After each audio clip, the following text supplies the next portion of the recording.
कलियुगामध्ये नामस्मरण करावे असे सगळेच सांगतात. बर, आता हे नामस्मरण काय फायदा आहे बरे हे सगळं करून? नामस्मरण आम्ही खूप वर्ष झाले हे सगळं करतोय. रोज देवाची पूजा करतोय, परफेक्ट वेळेला दिवा लावतोय, परफेक्ट वेळेला सगळ्या गोष्टी करतोय, आम्ही व्रत करतो, आम्ही देवदर्शन करून येतो, तरी सुद्धा आम्हाला काहीही फरक पडत नाही किंवा आमच्या आयुष्यामध्ये असा कोणताही बदल होत नाही असे अनेक लोक म्हणतात. मी असं म्हणत नाही की तुम्ही म्हणताय म्हणून, असे म्हणतात म्हणणारे. ठीक आहे, आता मग बघूया काय बरं साधू संतांनी असं का सांगितलंय, नामस्मरण का म्हणून करायचंय आणि त्याचं काय बरं महत्त्व तुमच्या जीवनामध्ये किंवा त्यांनी काय तुम्हाला प्राप्त होऊ शकतं. तर बघा कसं आहे की नामस्मरणाचं महत्त्व हे अनन्यसाधारण आहे.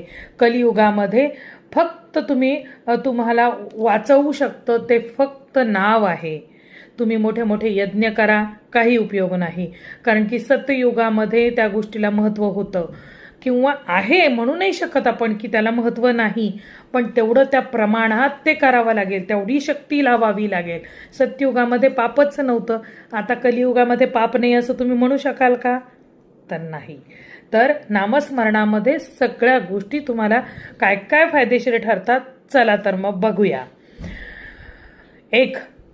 प्रारब्धाची तीव्रता कमी होते, वास्तूमध्ये समाधान लाभते, वास्तू शुद्ध होते, प्रारब्ध भोगण्याची क्षमता तुमची वाढते, सांसारिक अडचणी कमी होतात, नात्यांमध्ये प्रेमभाव निर्माण होतो, घरामध्ये भगवंताचा वास राहतो, काळजी मिटते, भीती निघून जाते, संकटाला सामोरे जाता येते किंवा त्याची भीती संकटाची तुम्हाला राहत नाही.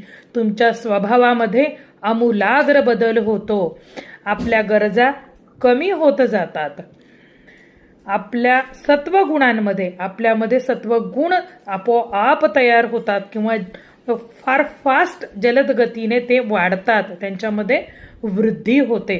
सद्गुरूंचा कृपा आशीर्वाद आपल्याला आपल्या साधनेतून लाभतो आणि त्यांचा आशीर्वाद सदैव आपल्या मस्तकी राहतो.